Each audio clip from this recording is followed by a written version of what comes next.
Partimos para a análise, são nossos convidados o comentador SIC, Daniel Pinel, à distância, e aqui em estúdio o historiador Adelino Cunha. Boa noite aos dois e muito obrigada por estarem connosco no Jornal de Domingo.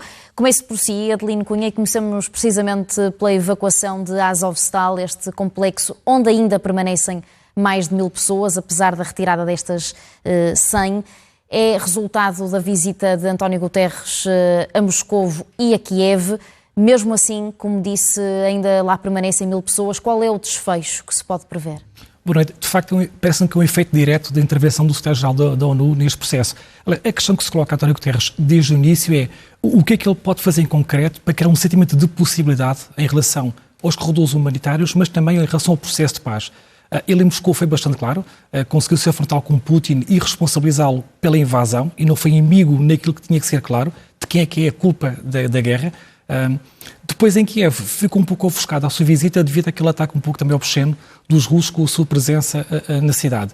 O que relançou a questão de que é que António Guterres de facto poderia fazer de diferente daquilo que está a fazer. E o início da evacuação de hoje, de facto, parece indicar que alguma coisa de concreto ele conseguiu fazer. Mas existem ainda muitas críticas, e eu devo dizer que acompanho algumas delas, em relação àquilo que ele pode fazer em concreto pelo processo de construção da paz. Porque, de facto, ele tem uma missão importante que vai além, penso, dos próprios corredores humanitários. E, aliás, a questão é de tal forma pertinente que a própria ONU publicou uma carta nos últimos dias explicando, no fundo, o que é que pode fazer pela paz. Primeiro diz que, em relação com a segurança, não pode fazer muito porque há o direito de veto de algumas potências. Depois remete para a Assembleia Geral, dizendo que, bom, embora esse órgão possa controlar algumas decisões, uma vez mais, são decisões que são meramente consultivas, e depois remete tudo para o papel do próprio secretário-geral, falando nos bons ofícios. E quando o António Guterres fala de si próprio, sobre os bons ofícios que ele pode, no fundo, desempenhar para a construção da paz, ele remete-se muito ao papel de bons ofícios para um cessar-fogo humanitário. E talvez a questão vá um pouco além disso, ou seja, como é que ele interpreta o seu cargo de secretário-geral e, acima de tudo, como é que ele interpreta o papel da ONU em relação a este caso. É importante referir que esta evacuação é muito importante, pode ser o início de um processo, mas eu acho que estamos, ou antes, a ONU está demasiado focada em questão humanitária, não sendo de todo, e não é de todo displicente, mas o processo de construção de paz precisaria de mais alguns passos concretos do que aqueles que têm vindo a ser dados. E não respondeu à minha pergunta, que era qual é o desfecho que se prevê para salvar as pessoas que permanecem em Azovstal? Eu não respondi porque não sei, mas eu creio que manter-se ao critério deste género, ou seja, os civis vão ser evacuados, penso que num número muito reduzido. Em relação aos militares, eu creio que dificilmente, não é, os militares serão de lá nas condições que estão a sair os civis. Daniel, olhamos agora para outra notícia que conhecemos hoje. Um avião russo de reconhecimento foi apanhado a violar o espaço aéreo da Dinamarca, país membro da NATO. O que é que podemos retirar deste episódio?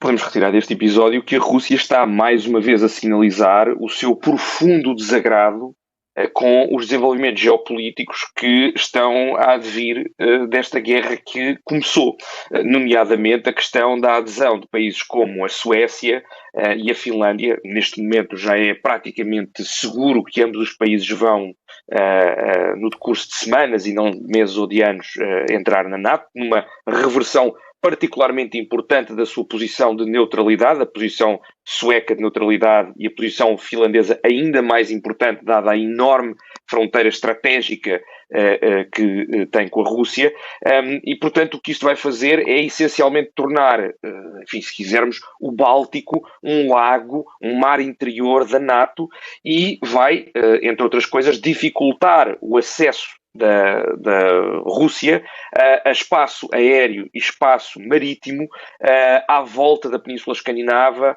e a partir da sua base de Kaliningrado. Isto para a Rússia é extraordinariamente grave e é uma alteração do status quo que não foi pensada, que não era claramente querida, que não era vista como possível. A Rússia não pensou que houvesse uma reversão de décadas de política externa escandinava em relação a isto, e aquilo que está a haver neste momento é que vai ter, independentemente do resultado da guerra, não é, vai ter aqui uma perda geopolítica muitíssimo importante, com consequências que ainda temos que ver quais são. E, portanto, para sinalizar que está extraordinariamente desagradada com isto, fez este voo. Isto foi um pequeno avião de Rotors, um avião de espionagem, de recolha de informações, que passou pela ilha de Bornholm, na Dinamarca, e depois entrou no espaço aéreo sueco, e isto já levou os governos de ambos os países, mas em particular da Dinamarca, a chamarem os embaixadores russos para pedir esclarecimentos sobre o que é isto, porque isto efetivamente uma violação do espaço aéreo de dois países soberanos e como tal, tecnicamente poderia.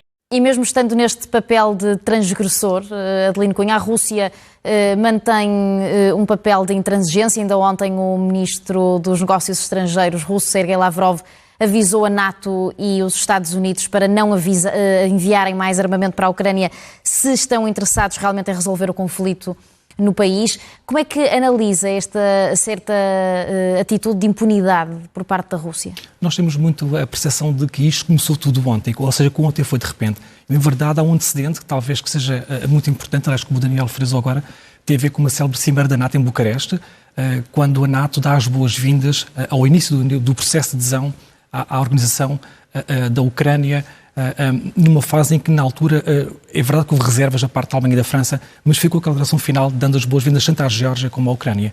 E é no seguimento dessa cimeira da NATO que há depois a intervenção russa na Geórgia, que leva, enfim, à intervenção e à separação da Ossétia e da Abcásia, e há aqui um conjunto de factos que vêm, de facto, aumenta a percepção do lado dos russos de que o avanço do bloco ocidental que constitui uma ameaça para si próprios. E, portanto, os factos começam a ligar-se para nós mais facilmente quando olhamos para trás, mas o perigo que para os russos constitui, na sua percepção, o avanço do bloco ocidental, de facto, é antecedente. A questão da Suécia é interessante, porque não há muito tempo os russos fizeram um exercício militar, antes desta invasão, simulando precisamente a tomada de uma pequena ilha no norte dos Bálticos. E, portanto, vai-se acentuar de certeza esta tensão da Rússia com os países bálticos, da Rússia com a Finlândia e com a Suécia, o que vem, penso eu, antecipar uma ideia que está muito já enraizada de que este conflito vai ser muito prolongado no tempo e vamos estar muito tempo até que haja uma reconfiguração daquele bloco. E já lá vamos também a essa questão. Antes disso, Daniel, o ministro dos Negócios Estrangeiros ucraniano pediu à China para convencer a Rússia a pôr fim à invasão ao país. Como mediador para a paz, vê mais nesse papel a China ou a Turquia, que também tem estado bastante empenhada?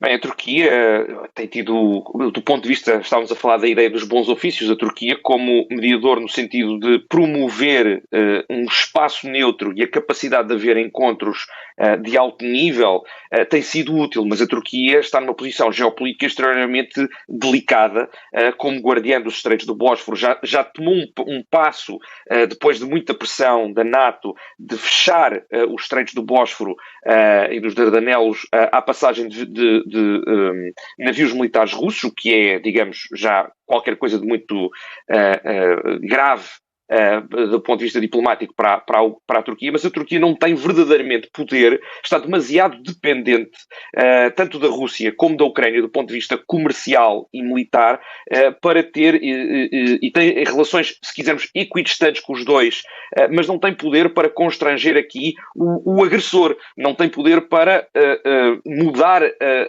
a visão estratégica ou o cálculo estratégico de Putin. De facto, ou do ponto de vista meramente da legitimidade internacional e em passos muito lentos e muito pequenos, as Nações Unidas, em particular o Secretariado-Geral, como vimos, embora cada vez mais vejamos a Rússia e o Kremlin, em particular, afastar-se do papel central que sempre teve nas Nações Unidas, mesmo quando tinha problemas gravíssimos do ponto de vista geopolítico com outros países, e tem-se vindo a afastar cada vez mais e a menorizar a sua participação nas Nações Unidas. E, portanto, o único ator internacional com capacidade de ter o ouvido do Kremlin, e em particular o ouvido de Putin, e que tem peso estratégico, militar e económico em particular, suficiente para poder mudar a política do Kremlin, nem que seja de forma ligeira, é efetivamente a China. O problema é que a China, neste momento, não tem qualquer interesse, não tem nenhum interesse em fazer com que esta guerra termine mais cedo.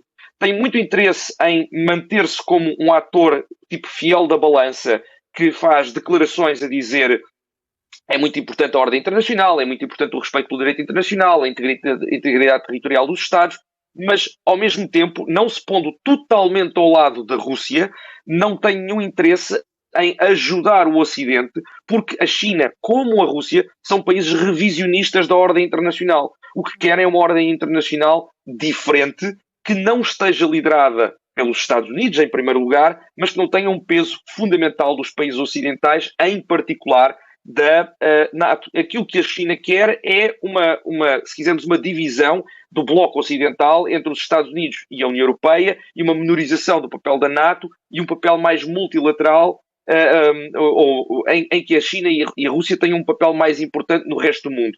Portanto, não lhe interessa nada estar a resolver um problema ocidental e da NATO e dos Estados Unidos, a não ser que comece a ver que não tem ganhos estratégicos importantes. Mas neste momento, como tem ganhos muito importantes do ponto de vista de trazer a Rússia mais para a sua órbita, não tem grande, infelizmente, havia duas posições em relação a isto dentro do pensamento estratégico chinês e neste momento a posição que parece ter ganho predominância é de esperar para ver, manter uma posição retórica de alguma equidistância, mas na verdade não constranger o poderio russo e ver até onde é que vai a reorganização do sistema internacional e de que forma é que pode tirar vantagens disso. Adelino Cunha, ainda ontem ouvimos Emmanuel Macron a reforçar o apoio à Ucrânia, também Boris Johnson a revalidar todas as promessas de apoio militar, humanitário. Também ouvimos o porta-voz do Pentágono, até com uma voz embargada, a dizer que não podia falar da psicologia de Putin, mas que o mundo estava a assistir à sua depravação. Não pensa que todas estas declarações podem incitar mais à guerra do que à paz? Eu acho que essas declarações aliviam muito, mas não resolvem nada. Porque, de facto, o que importa nesta altura nós percebemos é que grande parte daquilo que mobiliza os ucranianos é ajuda externa. Ou seja, eu vou dizer isto de uma forma talvez um pouco demasiado frontal. Eu parece-me que é necessário que nós entendamos que a Ucrânia, que resultado depois deste conflito, vai ser uma Ucrânia totalmente diferente daquilo que forem as conquistas territoriais dos russos, que não vão abdicar disso. E acho até que as contas são fáceis de fazer. Temos uma potência nuclear que está movida pela humilhação da perda da Guerra Fria, de deixar de contar, gerida por uma autocracia, e portanto parece que seja difícil de nós chegarmos à conclusão de que a Rússia vai impor os termos da paz com base em que sejam as suas conquistas territoriais. Aquilo que importa, se calhar nós refletirmos, é quais foram as expectativas que nós criámos junto aos ucranianos, não os europeus, tanto em termos de adesão à NATO como à própria União Europeia. E não queria dizer isto desta forma, uma vez mais tão frontal, mas recorda muito como é que as democracias europeias deixaram cair os checoslovacos num período negro da nossa história não muito distante. Portanto, trata-se muito da própria responsabilidade das democracias em serem consequentes com as suas promessas, porque para os ucranianos já não chega o apoio das armas, porque aquilo que nos parece é que eles vão lutar sozinhos até ao fim e irão ser derrotados pela própria exaustão. Está na altura, se calhar, nós pensarmos em como fazer e como dar sentido a estes sacrifícios dos ucranianos. Ajuda financeira, sem dúvida nenhuma, corredores humanitários e, acima de tudo, ajudar no processo de reconstrução focado na sua ocidentalização, ou seja, na construção de uma democracia e um Estado de Direito que não acontecia anteriormente.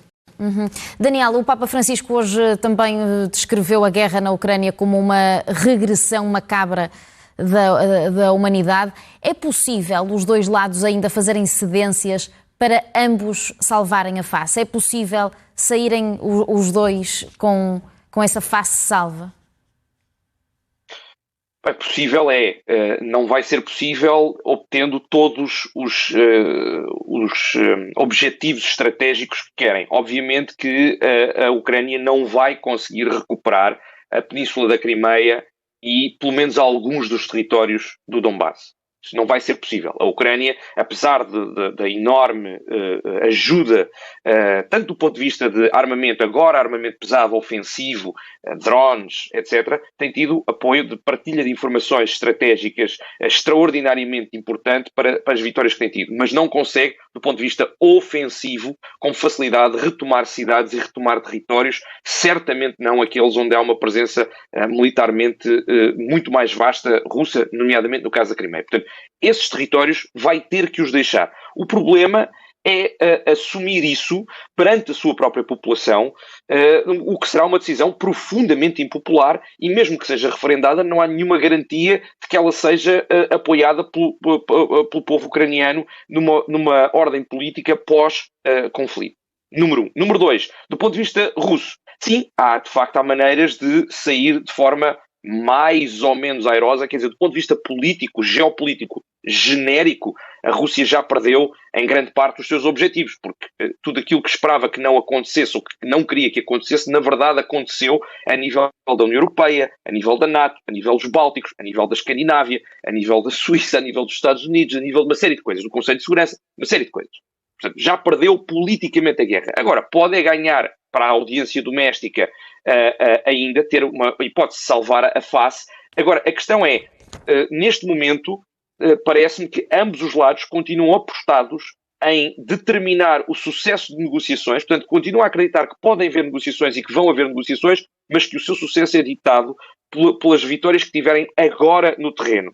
E, portanto, estão a investir ainda muito numa escalada militar, ambos os lados, para tentar uma posição de força na mesa das negociações. E isto é compreensível e racional de ambos os lados, sobretudo do lado ucraniano, do ponto de vista defensivo da sua integridade territorial, mas o que isto leva é um endurecimento militar muito grande, que tem consequências humanitárias gravíssimas, como de resto estamos a ver. E, portanto, a questão, parece-me, não é se é ainda possível termos um acordo de paz. Ele virá.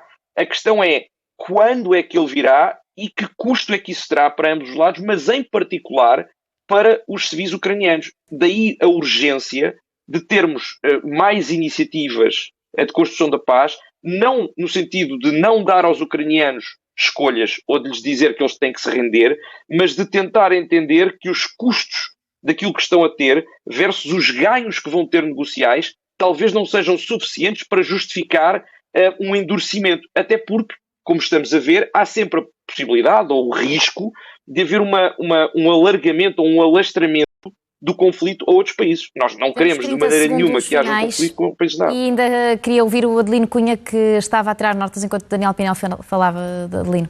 Eu acompanho muito o que foi do Daniel. Aliás, a questão que se coloca é nestes termos: é preferível ter uma paz injusta ou uma guerra que seja justa?